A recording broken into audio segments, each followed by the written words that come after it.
जय माता दी समस्त को देवांजलि कुकिंग चैनल को स्वागत करुच्ची सांग मैंने आज मुझे सहित कखारु फूलर गोटे मजादार रेसिपी शेयर करी जहाँ आप रुटी गरम भात सबुथ साइड डिश भाव में खाईपारे बनवा भी बहुत सहजरे आप बनईकी खाईपारे बहुत कम समय भी आउ तो नुआ नुआ मिलूँ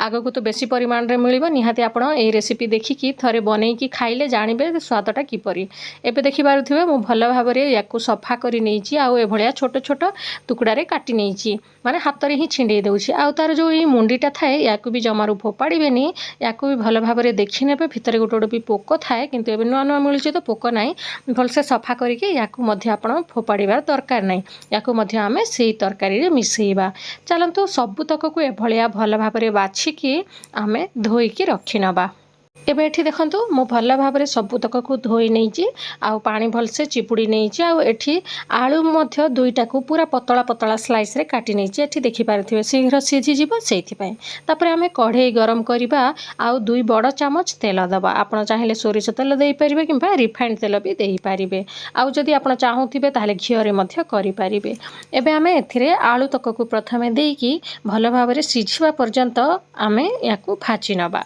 टिके नाली पड़ी आसिले सीझीज जेहेतु आम पतला आकार काटिचु ये देखिपे भल भाव में सीझी आसला नाली भी पड़गला आम या तेल को भल भाव में निगाड़ी या काढ़ी नवा साइड्रे प्लेट रखा तापर से तेल जदि अधिका अच्छे टी काढ़ीदेवे ना से तेल देदेवे गोटे पिस तेजपत्र आउ देदेबा कटा पियाज पियाज को देखिपे मु लंबा लंबा आकार ही काटी एबे आम पियाज को पूरा गोल्डन ब्राउन हवा पर्यंत भाजी नवा। एबे देखंतु 2-4 मिनिट पर एभलिया गोल्डन ब्राउन हो गलानी आम एबे या ऊपर देदेबा अदा और रसुणर पेस्ट को एबे एई सब को मध्य आउरी भाजी नबा जे पर्यंत कि टिके नाली पड़ी न जाइछि भल भाव में टिके भाजी हला परे एथिरे आमे देदेबा कटा टमाटो एठी देखि पारुथिबे मु टिके अधिका टमाटो यूज करिछि चटपटा फ्लेवर दब से अल्प टिके पानी भी देदेबा मसला सहित आमर टमाटो भी सीझीज ये देखंतु धीरे धीरे मु सबुतक मिक्स करी नउछि। एबे आमे या ऊपर लुण आ मसला गुंड गुड़ाक दबा प्रथमे तो लुण देदेबा शीघ्र सीझीज तापर देदेबा एथिरे आधा चामच खंडे हलदी गुंड गोटे बड़ चामच लंका गुंड दे दूची मु आउ आपण चाहिले काश्मीरी लंका गुंड भी देई परिबे सुंदर कलर आसीबो तापर एथिरे जीरा धनिया गोटे गोटे चामच देकी भल भाव में याकू मिक्स करी नबा जे पर्यंत आमर मसलाटा भल से भाजी न हो जाए से पर्यंत आमे भल भाव में या भाजवा फ्लेम को आप मीडियम रखिथे मीडियम फ्लेम रे ही भाजबे। एबे 2-3 मिनिट घोड़े दबा शीघ्र आमर मसलाटा भाजी हो सेमती सकाळुआ बेसी समय मिले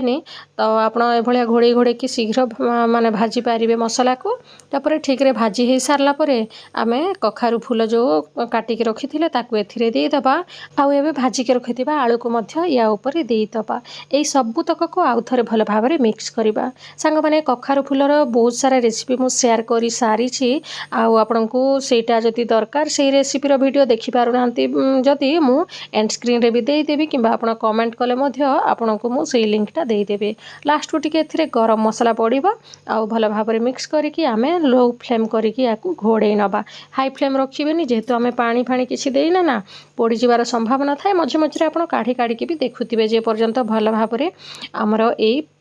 फूलटा गुड़ाक सब भलसे भाजी हो न जाइए सेमती आलू तो भाजी हो सारी आ फूल को मध्य बेसी समय लगे। आशा करुँची रेसिपी आपण मैंने पसंद करेंगे भिडियोटी भल लगे भिडियोटी को लाइक करने भूलें भिडियोटी शेष पर्यंत देखि बहुत बहुत धन्यवाद।